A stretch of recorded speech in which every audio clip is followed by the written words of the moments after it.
Hello guys, good morning. Wala yung pakiramdam ko guys.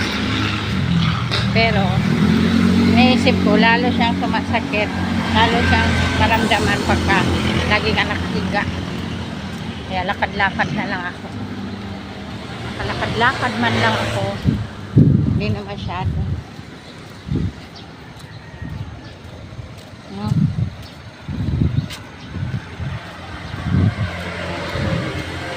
Kasi lalo tayong magkasakit. Kaya hindi natin ini-exercise yung katawan natin. Kaya lakad-lakad lang.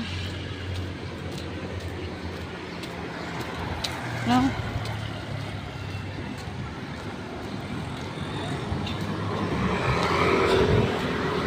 Ayan guys. Ilalakad lang natin ang atong gibati sa atong katawan para mawawala at mapulihan ng kalagsit sa atong panglawas. No? Tanghali na nga ako guys. Ayaw ko nga dapat mag-exercise. Kahapon di pa maulan talaga ako. Hindi ko alam. Gabi, iba yung pakiramdam ko. Sabi ko nga, para babalik yung lagsit yung katawan ko. Hello! Hi! Si guys, si look alike. Ngayon lang ako eh.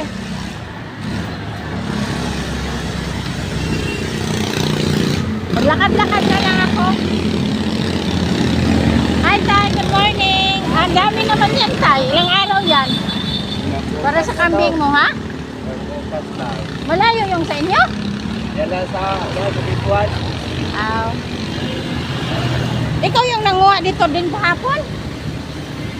Oo, araw-araw dito mo. Sa kambing mo lang yan? Talaga mo ubos yan sa araw-araw sa kambing? May anak yung kambing mo? Ha? May anak? Nagabahag tayo mga anak, hindi ko napulog pa. Sarap pa. Dalawa. Masarap siguro niyang kakain sila, no? Kasi doon sa taas, nangunguha din si tatay ganyan eh. Kambing din ba yan? Oo, kambing din. Ginatay. Sorry. Nampahaba na to guys. Diba kahapon kasi guys, si tatay, yan nanguha siya dyan. Akala ko nga sino yung nagupo-hupo. Ang dilim pa, kasi madilim pa ako kahapon eh.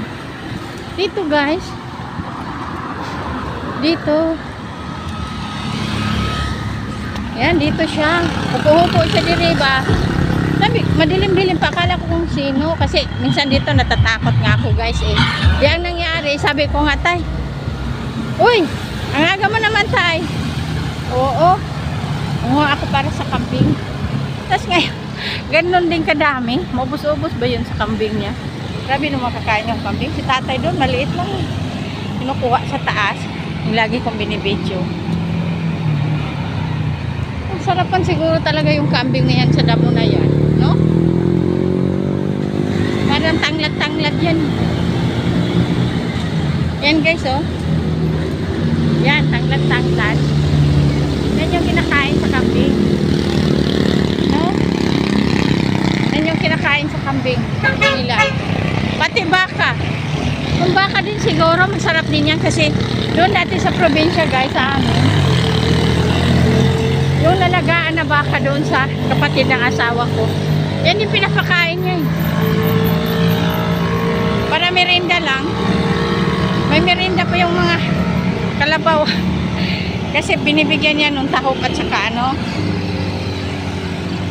crumble. Hinalo niya, tapos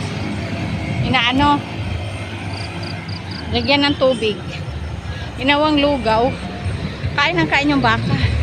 Kasi sa kambing kasi mga gunahon lang yan eh. Nabubuhay na sila dyan. No? Dito na guys. Mahaba na to. Kala ko hindi ako maka-exercise ngayon.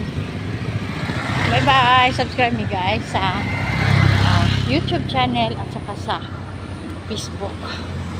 So guys, follow me Maraming salamat guys. I love you everyone. May bitbit pa ako.